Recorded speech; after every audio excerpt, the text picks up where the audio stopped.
Welcome to The Explainer. Today, we're unpacking an absolutely fascinating mystery. We're going to look at the secret to staying slim and healthy without ever setting foot in a gym. And we're going to do this by taking a really close look at Japan's incredible built-in lifestyle design. Okay, let's dive right into this. You know the drill, right?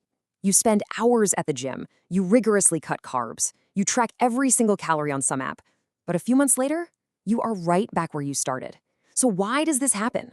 Well, it's because dieting is a literal fight against your body's deeply ingrained survival instincts.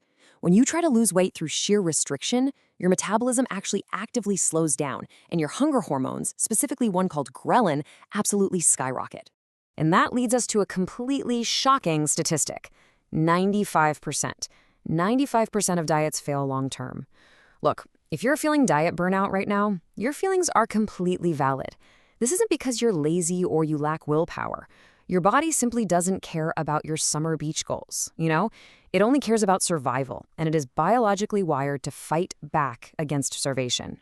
But here's where the Japanese paradox comes into play. Japan has one of the world's lowest obesity rates at just 4.5%. That's nearly 10 times lower than the obesity rate in the United States, which hovers around 40%. And here is the kicker. Japanese people eat carbs. They eat rice and noodles, and they even enjoy snacks on a daily basis. So what exactly is going on here? What do they know that we don't? Well, it's not genetics. Japanese and American genes just aren't that biologically different. And it's for sure not smoking, since Japanese men actually smoke more than American men. And it is definitely not the gym. Astonishingly, only 3% of Japanese people even have a gym membership. Just 3%. No way, right? This proves that staying effortlessly slim isn't about dieting harder or working out until you drop. It's about living smarter. It's about designing your environment so that health just becomes your default setting. That brings us perfectly to theme 1, designing the food environment. Now, what's really interesting about this is how our surroundings silently dictate our daily eating habits. It's this concept of environmental design. This is the psychological reality that our environment, far more than our willpower, dictates the choices we make. We like to think we're making these independent choices, but in truth, our environment is making them for us. For example, Japan has 15 times more convenience stores than the US, but they simply make good food the easy default. Their fast food isn't greasy burgers or heavy burritos. It's healthy rice bowls with grilled fish, miso soup, or tofu, and it's all available for just a few dollars. Convenience doesn't have to mean junk. It just means available and easy. So if you want to eat better, don't fight your cravings. Change what's around you. And this environmental design starts early, which brings us to habit 1, training your taste buds early. In Japan, food education starts in school. Lunches are meticulously planned by nutritionists, they're made fresh daily and eaten together in class. There are no vending machines and absolutely no processed junk. Children grow up tasting real flavors like vegetables, rice, and fish, and that becomes the foundation for what normal tastes like. Meanwhile, American school lunches are largely run by profit-driven companies pushing tater tots, chicken nuggets, and chocolate milk. It's a factory diet that literally trains the growing brain to crave sugar. And speaking of sugar, let's look at habit 4, sugar awareness. The average Japanese person eats half the sugar an American does. Just compare the average soda can size, 150 milliliters in Japan, compared to a massive 350 milliliters in the US. Plus, desserts in Japan are tiny, but they're beautifully made. They find satisfaction through the experience and the presentation of the food, not the sheer volume of it. So, the key lesson here is that taste is a habit, and you can retrain it at any age. Here are some actionable micro-swaps to help change your environment. First, try replacing just one processed item a week with something fresh. Second, change your easy default snacks at home and at work. And third, swap one sugary drink for calorie-free green tea, which lowers stress and boosts your metabolism. Remember, studies show that if you cut sugar by just 40% for 2 months, you actually start perceiving sweetness as 40% sweeter. Just because your taste buds naturally adjust, you just have to give it time. Let's move to and see how this builds into theme 2, the psychology of portion control. Having looked at the environment of what we eat, we now turn to a cornerstone of Japanese culture for habit 3, Hara Hachi, eat until you are 80% full. Japanese meals are absolute masterclasses in moderation. They feature much smaller dishes, but with a really wide variety of items: rice, soup, fish, and vegetables. By offering visual and flavor variety, your brain is actually tricked into thinking you've eaten much more than you actually have. And you won't find giant sodas or all-you-can-eat refills here.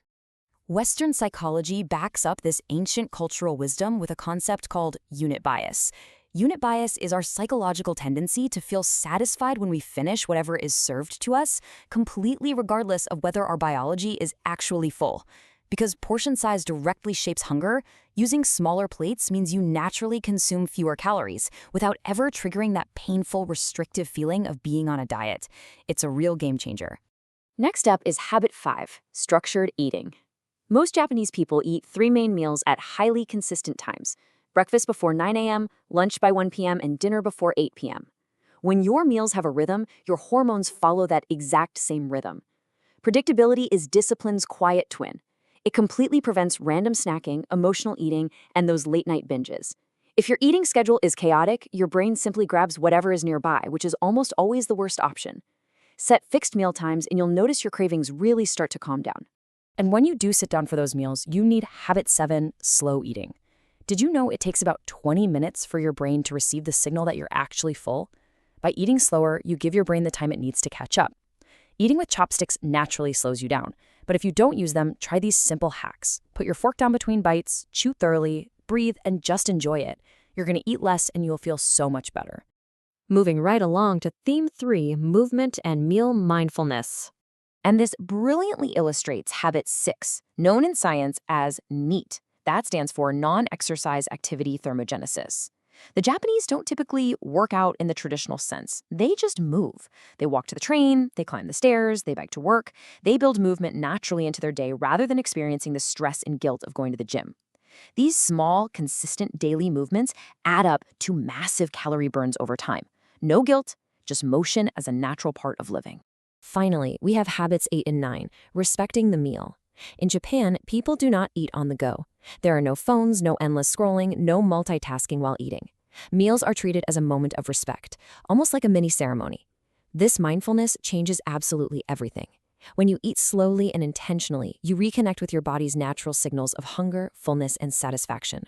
So, the crucial point is how this all ties together, leading us to our conclusion: redesigning your lifestyle. All these themes come together into a single, cohesive philosophy. The Japanese secret isn't some mystery diet. It is a core mindset: balance over restriction, rhythm over chaos, and respect for your body. It is about stopping the exhausting, endless fight against your own biology and starting to listen to it instead. When you stop fighting your body, staying healthy stops being a daily battle and simply becomes who you are. So I want to leave you with a question to ponder. Which of these Japanese habits are you going to try first? You don't have to overhaul your entire life today. Pick just one actionable micro swap. Maybe it's changing your default snacks, putting your fork down between bites, or just taking the stairs. Start your own environmental design journey today. Thank you so much for exploring this fascinating topic with me on this explainer, and I will see you next time.